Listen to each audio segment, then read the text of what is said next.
You'll have to forgive the lack of a video on Friday evening. I'm afraid we got slightly distracted in this household by what should have been a simple task taking far longer than it needed to. We were simply moving stick insects from one cage to another. They're baby stick insects. There's quite a lot of them, and let's just say they went everywhere. They're now all safe and where they should be, but it did mean I didn't quite get round to making a video on Friday.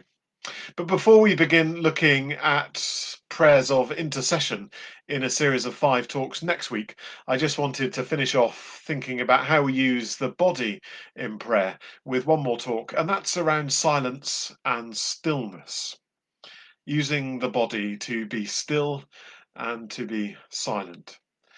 You might say there's perhaps not much stillness or silence in your life for all kinds of reasons. Well, when we talk about silence or stillness, it doesn't have to be for hours.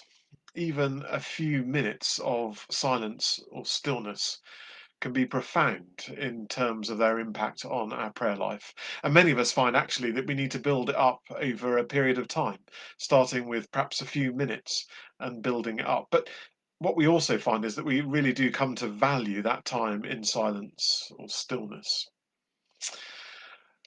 What I think it's important to say is that when it comes to silence or stillness in prayer, it's not trying to get everything out of your head as if we're emptying ourselves. No, often the reason for being still and silent is simply to become aware of what's going on within us, in our heads and in our hearts.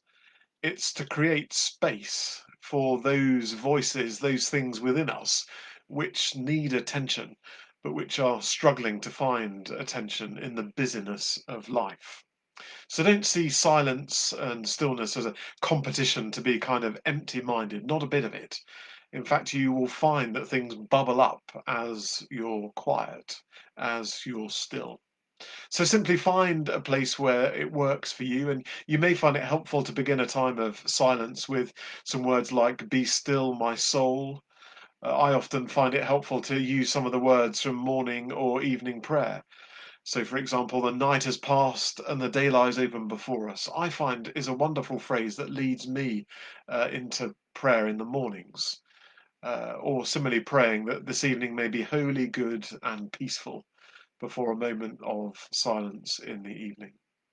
But then just be still, be quiet wherever you are, and see what comes to mind, how God speaks to you. And you'll perhaps be aware of how God does that, whether it's through words or phrases or situations that replay in your mind, and perhaps a new light is shone on those situations. You see or understand them in a new way. Maybe God speaks to you through reminding you of verses of scripture. You may find it helpful to keep a notebook with you to write things down. Somehow I need to write things down in order to order my thoughts. Otherwise, the same thing just goes round and round. But by writing it down, it finds its place, and I'm able to move on in the period of silence. So I encourage you to explore silence and solitude, not trying to empty your minds, but becoming aware of what's going on in your mind, of what God might be wanting to say to you, and likewise not trying to quieten down everything, but perhaps finding order in all of those different voices, in all of that chaos which so often we carry with us. Silence and stillness can provide space for a right ordering as the Spirit moves within us. And we may find ourselves being prompted to pray for all kinds of things which surprise us, because as we create God space for God to speak, well then speak he will, and he will lead us and direct us in all kinds of ways.